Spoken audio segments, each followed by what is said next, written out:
Meu nome é Lourenço César. Esse ano eu devo completar aí os 48 anos, né? Sou do caminhar, né, corretamente.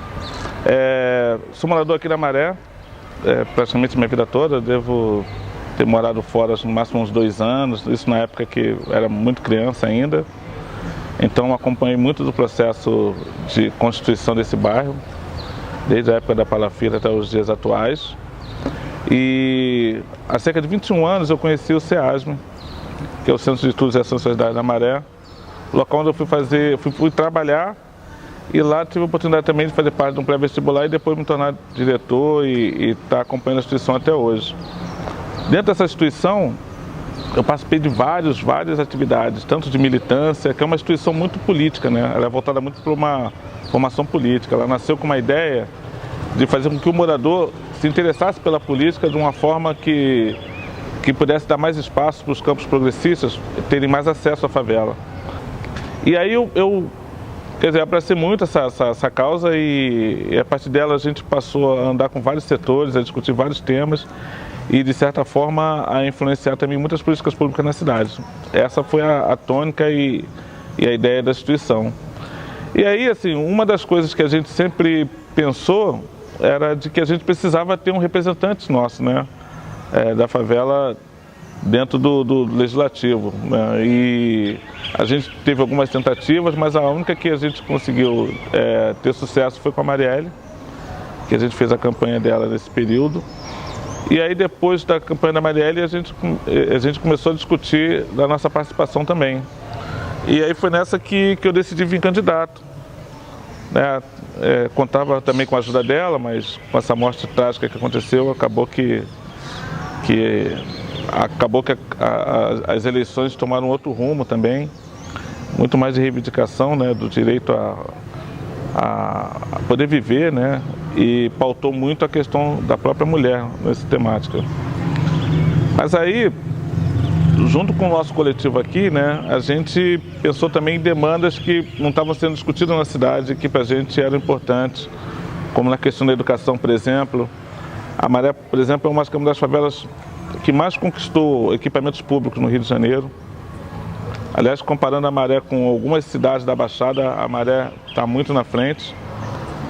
E a gente acha que isso foi fruto também, sabe, do trabalho de muitos dos moradores. Acho não, a gente tem certeza disso. Não foi necessariamente um político que decidiu isso, mas essa mobilização. E aí, qual é a avaliação que a gente tem? Por exemplo, a gente saiu de 14 escolas há 21 anos atrás, quando a gente surgiu, e está chegando a 46 escolas, por exemplo, esse ano. Mas, ao mesmo tempo, a gente tem um problema seríssimo, que é a questão da evasão escolar.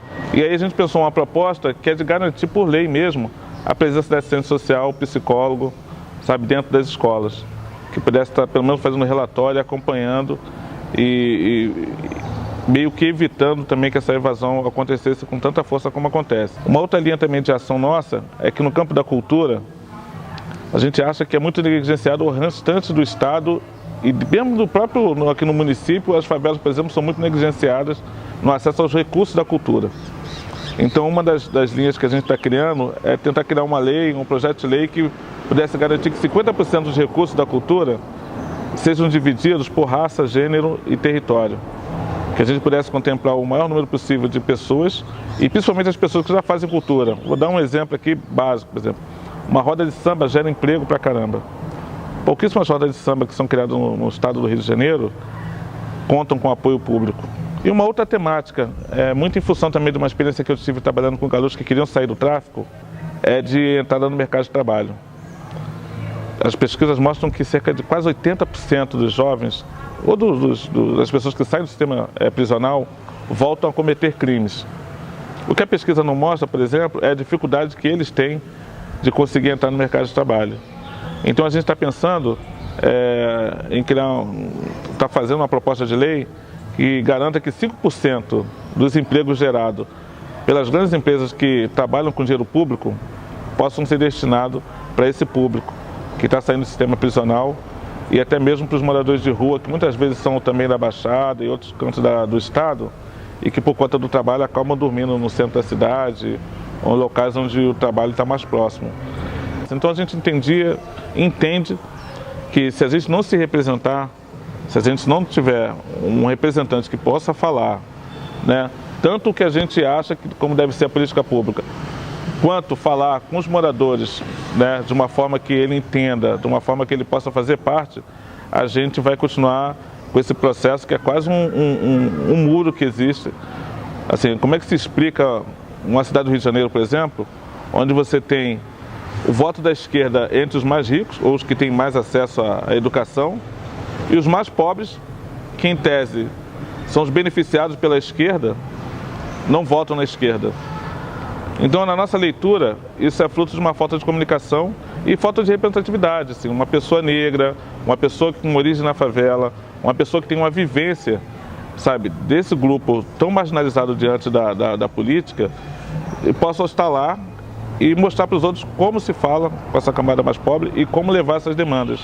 A gente não tem conseguido fazer isso nos últimos anos, né? A gente pega as eleições, eu falo Rio de Janeiro porque Rio de Janeiro ele fica muito marcado, mas eu poderia falar de todo o estado, mas o Rio de Janeiro é nítido esse corte eleitoral, assim, e ninguém da esquerda consegue explicar. Assim, como é que vocês conseguem ter o voto de alguém mais rico falando em defesa do mais pobre, quando o mais pobre está votando em pessoas que não são do campo da esquerda?